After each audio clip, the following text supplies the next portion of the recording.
Hello everyone. Good morning. Myself Sandhya Kumari,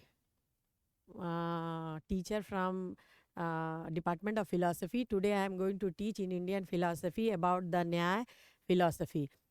न्याय दर्शन में हमने पिछले क्लास में ये चर्चा की थी कि वो एक आस्तिक दर्शन है, ईश्वरवादी दर्शन है और न्याय दर्शन को विशेष रूप से प्रमाण शास्त्र या प्रमाण मीमांसा की विस्तृत व्याख्या के लिए जाना जाता है।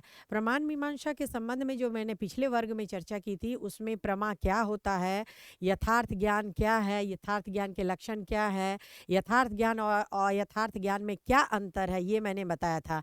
यथार्थ ज्ञान को प्रमा कहते हैं, जिसकी मूलभूत लक्षण है कि उसमें अनुभवत्व होता है प्लस संशय का अभाव होता है और वो तर्कपूर्ण होता है और उसमें उसकी यथार्थता में मिथ्यात्व नहीं होता है और अयथार्थ ज्ञान में मिथ्या होता है, संशय होता है, भ्रम होता है।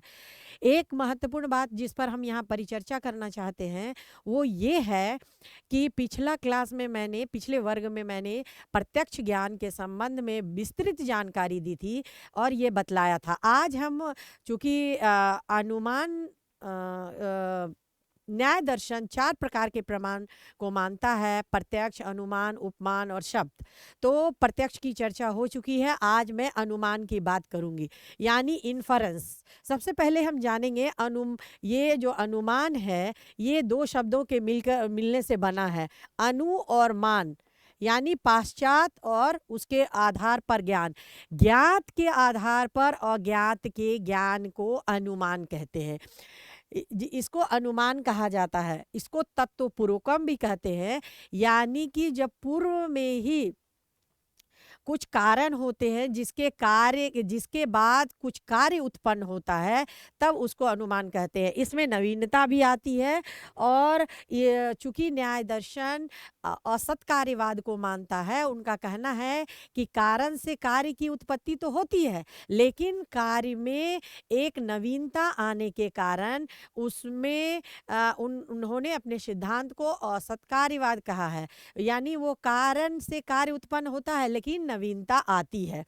उन्होंने इसे अगम के आधारित, अगम यानी हम जो ज्ञात होता है उसके आधार पर अज्ञात जो होता है उसको जानने का प्रयास करते हैं, इसीलिए इसको अनुमान कहते हैं। अगम को व्याप्ति भी कहते हैं और व्याप्ति अनुमान का रीढ़ माना जाता है, क्योंकि अनुमान पूर्णतः व्याप्ति पर आधारित होता है। तत्व पूर्व में तत्व में है और बाद में वो आ जाता है, यानी कि एक कुछ न कुछ कारण मौजूद रहता है तभी कार्य की उत्पत्ति होती है। अगम यानी व्याप्ति के आधार पर ये अनुमान व्याप्ति पर आधारित होता है और व्याप्ति उसकी आत्मा कही जाती है, उसी के आधार पर हमें ज्ञान होता है। जैसे हम जब कहते हैं कि जब हम कहते हैं कि धुआं से हमें आग का ज्ञान होता है, तो यहाँ पर सबसे पहले हम कार्य तो देख रहे हैं, धुआं उठ रहा है, तो उसके आधार पर जो अज्ञात कारण है उसको हम जानने का प्रयास करते हैं। यानी ज्ञात हमें धुआं का हो रहा है, उसके कारण अज्ञात कारण के रूप में आग का हम अनुमान करते हैं। अनुमान का प्राण व्याप्ति को कहा जाता है। इसमें 2 वस्तुओं के बीच नियत और सहचारी संबंध होता है हमेशा। जैसे आप पान खाते हैं, पान खाने से आपका मुंह लाल होता है, यानी पान और लाल दोनों के बीच नियत और सहचारी संबंध है, पान और खाने के बीच। जब पान आप खाते हैं जिसमें चूना, कत्था, सुपारी होता है, और जब आप चबाते हैं तो लाल रंग होता है, यानी पान को खाने से लाल रंग होता है। यहाँ पर नियत और सहचारी संबंध है। अब हम धुआं और आग का भी उदाहरण दे देते हैं, तो इसमें भी नियत और सहचार, जहाँ जहाँ धुआं रहता है वहाँ वहाँ आग होता है। बिना आग का धुआं नहीं उठता है, इसीलिए दोनों के बीच नियत और सहचारी संबंध होता है। अब इसमें 2 प्रकार का ज्ञान होता है, एक है पक्षधर्मिता और दूसरा है व्याप्ति। यानी पक्षधर्मिता जिस वस्तु के संबंध में या जिस चीज के संबंध में हम उसको सिद्ध करना चाहते हैं, उस चीज का लक्षण उसमें मौजूद रहता है, इसीलिए उसको पक्षधर्मिता कहा जाता है। मतलब पक्ष में हमेशा धर्म मौजूद रहता है। यानी कि मान लिया जाए हम ये कह रहे हैं कलम है, तो उसमें लिखने की क्रिया उसमें मौजूद है कि हम उससे लिख सकते हैं। यानी उसमें वो तत्व मौजूद है जिससे हम लेखन कार्य कर सकते हैं। इसको पक्षधर्मिता कहते हैं। धर्म के साथ धर्मी का सदैव होना ही व्याप्ति का लक्षण है। यानी जब हम कहते हैं कि पानी से प्यास बुझती है, तो पानी को जब हम पी लेते हैं तो प्यास उससे चली जाती है। तो यहाँ पर प्यास और पानी और प्यास दोनों के बीच पक्षधर्मिता का संबंध होता है। एक धर्म है, दूसरा धर्मी है। यानी जो उसको ग्रहण किया है वो धर्मी कहलाता है। यहाँ दो हमेशा संयुक्त होता है। अनुमान में दो आधार वाक्य होते हैं। दो आधार वाक्य के बीच उसमें संबंध होता है, सहचारी संबंध होता है। और जब वो संयुक्त हो जाते हैं तो उसमें अनिवार्यता आ जाती है और यही अनुमान को सिद्ध करता है। युक्त पक्षधर्मिता का ज्ञान जब देता है तो वो परामर्श कहलाता है। यानी कि युक्ति का जो सत्यता है वो पक्षधर्मिता यानी पक्ष पर निर्भर करता है। यह एक परामर्श देता है। अब हम देखेंगे कि अनुमान के 3 अंग होते हैं। एक है हेतु, साध्य और पक्ष। सबसे पहले साध्य है, उसमें साध्य और दूसरा है आपका हेतु और पक्ष। साध्य यानी जिसको सिद्ध करना है वो साध्य हो। दूसरा हेतु, उसको सिद्ध करने के लिए जो आप पक्ष देते हैं, कारण देते हैं, वो हेतु कहलाता है। और तीसरा आ गया पक्ष, यानी उसके पक्ष में समर्थन में जो तर्क दिया जाता है उसको पक्ष कहते हैं। अब पाश्चात्य दर्शन में इस पे 3 प्रकार के अंगों की चर्चा की गई है, जिसमें बृहत वाक्य, लघु वाक्य और मध्यम वाक्य भी कहा जाता है। और इसी के पैरेलल में 3 पद है। जैसे मान लिया जाए एक वाक्य है, पूरा एक वाक्य है जिसमें है कि राम न्यायी है।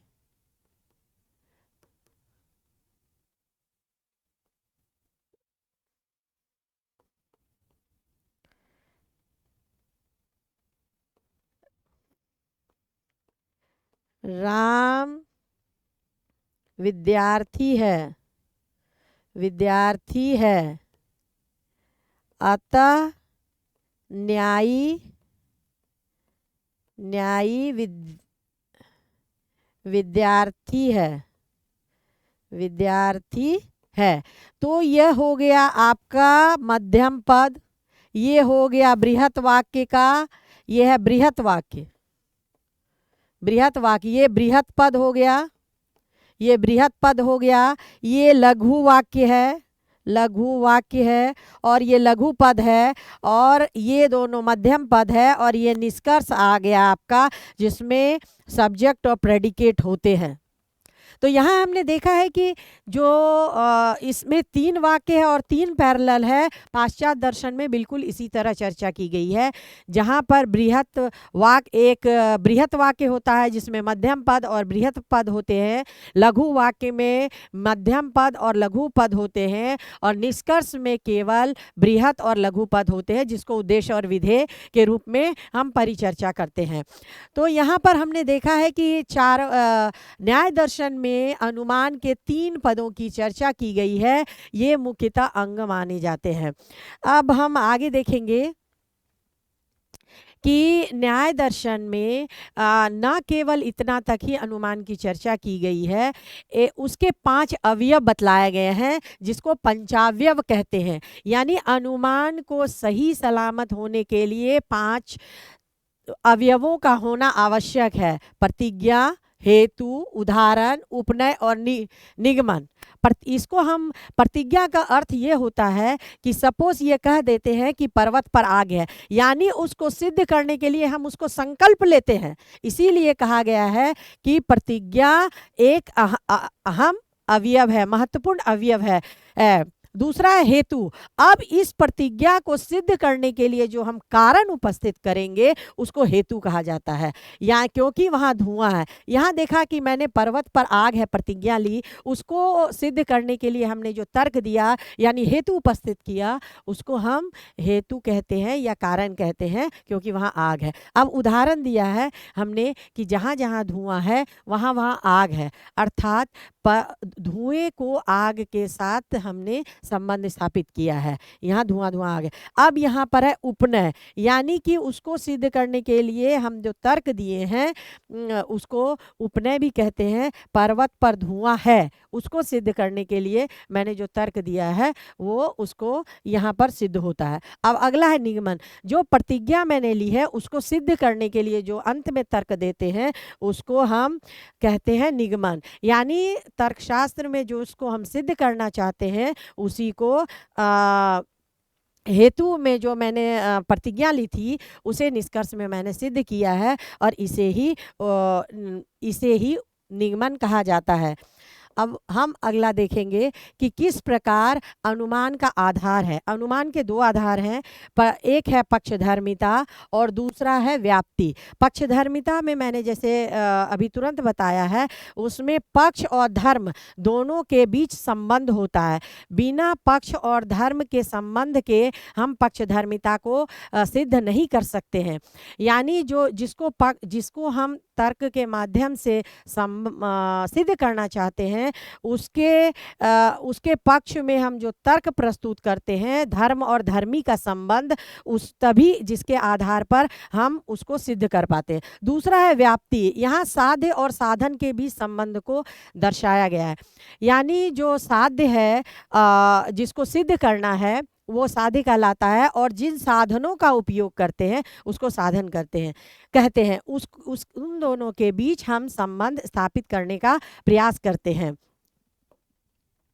अब हम देखेंगे अनुमान के प्रकार। अनुमान को तीन दृष्टिकोण से न्याय दर्शन में विस्तृत चर्चा की गई है। पहला है प्रयोजन के दृष्टि से, दूसरा है प्राचीन न्याय के दृष्टि से, और तीसरा है नव्य न्याय के दृष्टि से।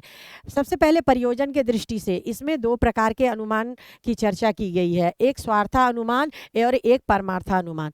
स्वार्था अनुमान में जो व्यक्ति स्वयं के लिए अनुमान करना चाहता है, किसी चीज को सिद्ध करना चाहता है स्वयं के लिए, जैसे कि हम पानी लेते हैं तो पानी को हमें जब प्यास लगती है तो हम पानी को लेते हैं, पीते हैं, तो यहाँ हमारी प्यास पूछती है, तो वो स्वयं के लिए आप अनुमान कर रहे हैं, तो उसको स्वार्था अनुमान कहते हैं।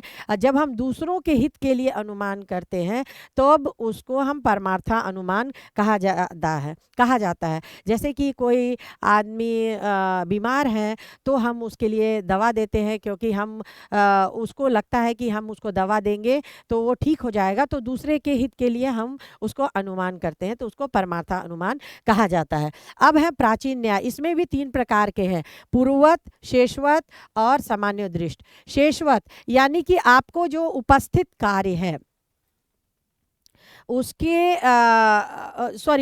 जो कारण है उससे क्या कार्य उत्पन्न होगा उसके बारे में अनुमान करते हैं, तो उसको शेषवत अनुमान कहते हैं।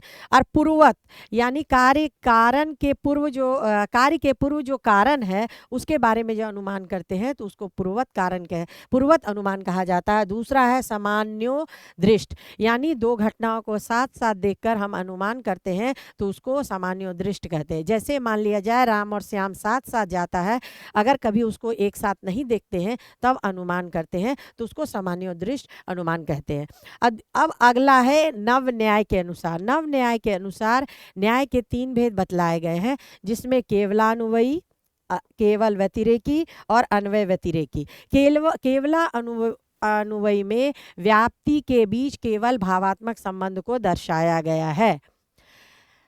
और अन्वय केवल व्यतिरेकी में व्याप्ति जो होता है उसके मध्य जो साध्य और साधन का मध्य संबंध होता है उसमें हम निषेधात्मक संबंध को दर्शाते हैं। अगला है अन्वय व्यतिरेकी संबंध। इसमें साध्य और साधन जिसको हेतु और कारण भी कह सकते हैं उसके मध्य निषेधात्मक और भावात्मक दोनों संबंधों को हम सिद्ध करने का प्रयास करते हैं, यानी हम इसके आधार पर उसको सिद्ध करते हैं। इस प्रकार हमने देखा कि किस प्रकार हमने अनुमान की विस्तृत चर्चा की है।